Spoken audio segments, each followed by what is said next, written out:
Salam, saudara-saudaraku yang dikasihi Tuhan Yesus Kristus. Semoga saudara-saudaraku semua selalu dalam lindungan Tuhan.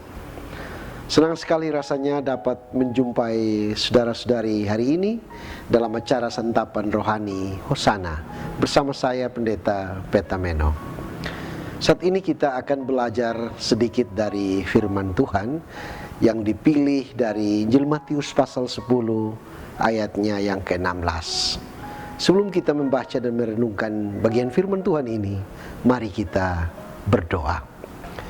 Ya Tuhan, kuasailah hati kami dengan roh-Mu, agar biarlah firman yang hendak kami baca dan dengar jangan lalu begitu saja, tetapi benar-benar boleh terpatri dalam hati batin kami untuk kami melakukannya. Berfirmanlah ya Tuhan, kami siap mendengarnya. Dalam nama Yesus Kristus firman yang hidup itu. Amin. Beginilah bunyi firman Tuhan dari Injil Matius pasal 10 ayatnya yang ke-16. Lihat, aku mengutus kamu seperti domba ke tengah-tengah serigala. Sebab itu hendaklah kamu cerdik seperti ular dan tulus seperti merpati. Demikianlah firman Tuhan. Saya hanya memilih satu ayat firman Tuhan untuk kita boleh belajar bersama berkaitan dengan bagaimana kita membangun kehidupan kekristenan kita dengan baik.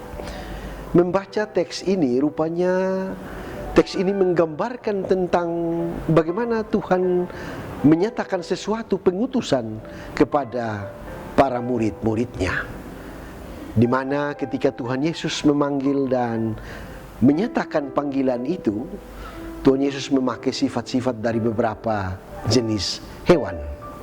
Dan hewan yang digambarkan dalam bacaan kita tadi ada domba, ada serigala, ada ular, dan juga ada burung merpati. 4 hewan diberi gambaran oleh Yesus, di mana Yesus bilang, aku mengutus kamu seperti domba ke tengah serigala, dan karena itu hendaklah kamu cerdik seperti ular dan tulus seperti merpati.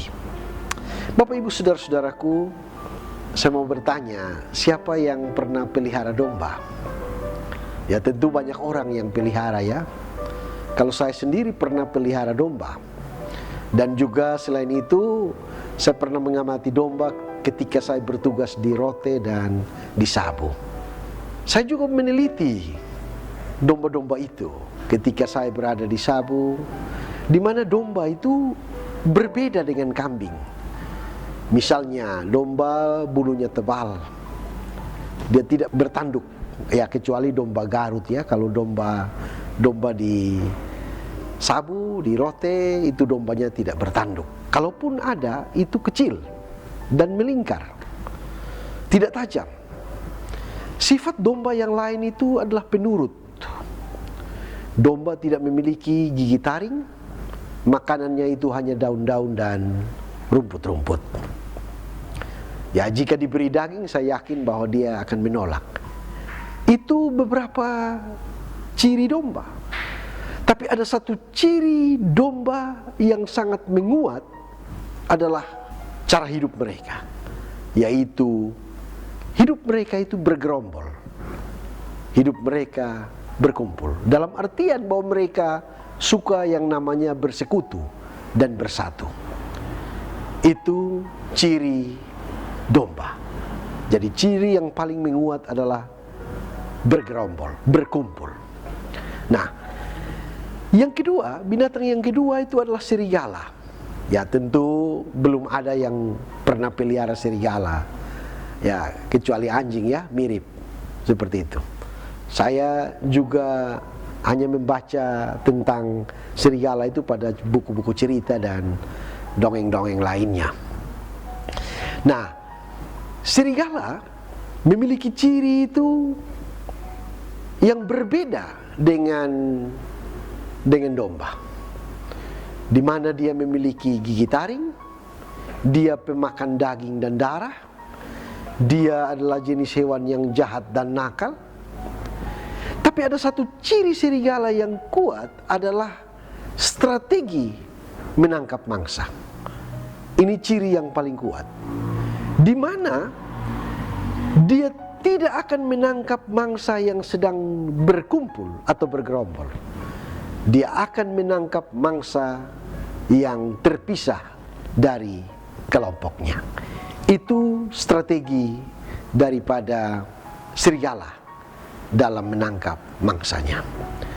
Bapak Ibu saudara-saudara yang terkasih, gereja, ya kita umat Kristiani, tentu kita digambarkan sebagai domba.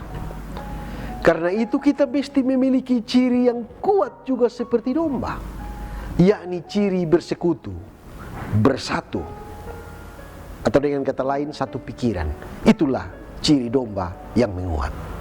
Begitu pula Bapak Ibu saudara-saudara yang terkasih, dalam kehidupan kita tentunya kalau ada anggota rumah tangga yang tidak pernah tinggal di rumah misalnya, atau boleh dikata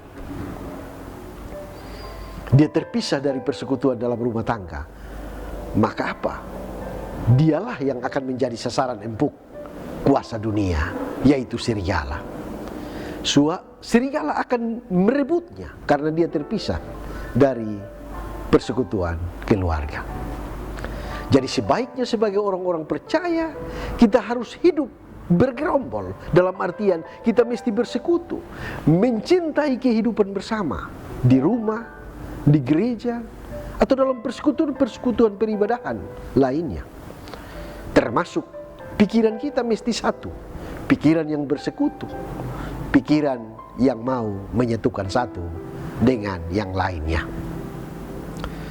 Bapak Ibu saudara-saudara yang terkasih dalam Kristus Yesus, itu adalah merupakan gambaran kehidupan kita sebagai domba. Dan karena itu Yesus bilang kepada murid-murid, "Aku mengutus kamu seperti domba." Karena itu kita semua mesti tetap bersekutu menjadi satu, supaya kita tidak diterkam oleh serigala.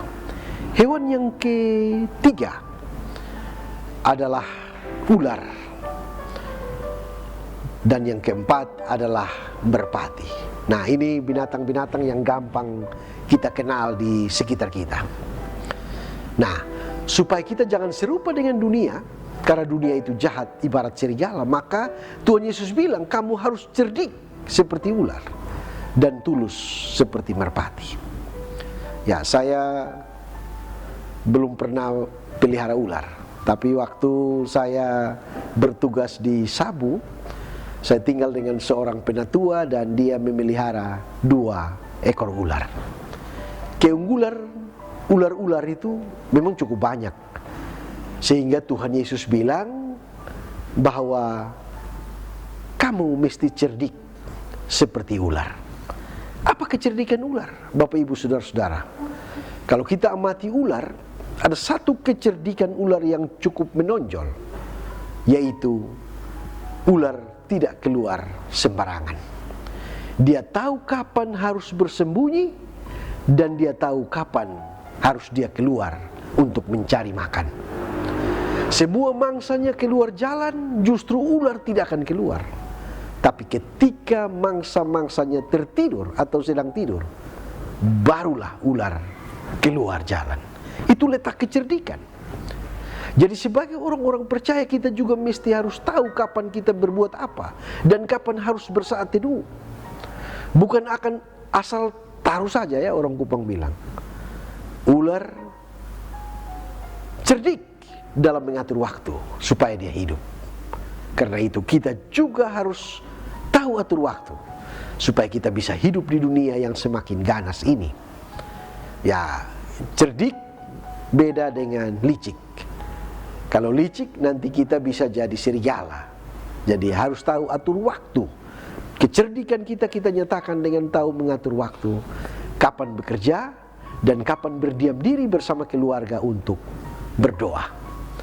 Ya, jangan kok kita kerja terus saja, tapi kita melupakan doa. Kita bekerja terus, tapi kita melupakan akan keluarga. Itu yang dimaksudkan oleh Tuhan Yesus.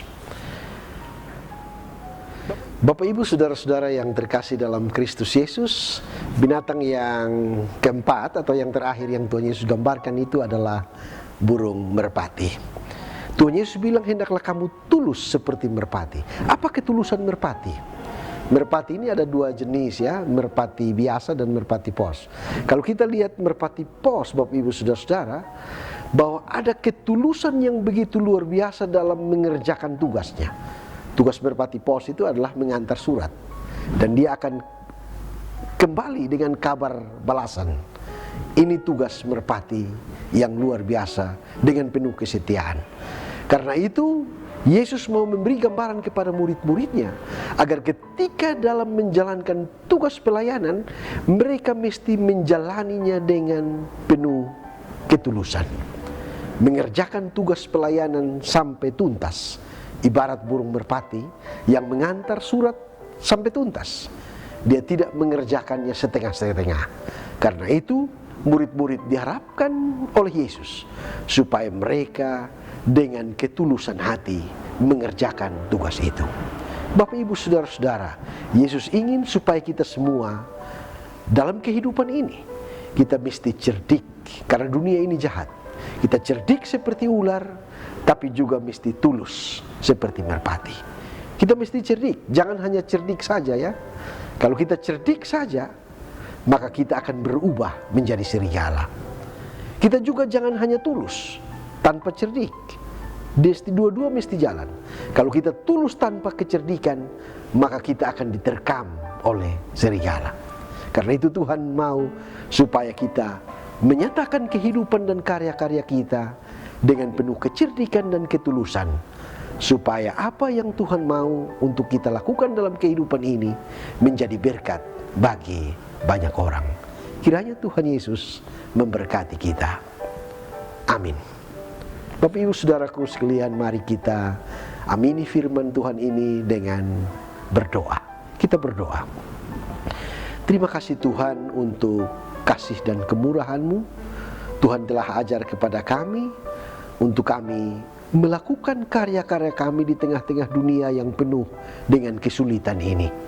Ajarlah kepada kami ya Tuhan, untuk kami tetap hidup dalam kecerdikan kami, tapi juga penuh ketulusan.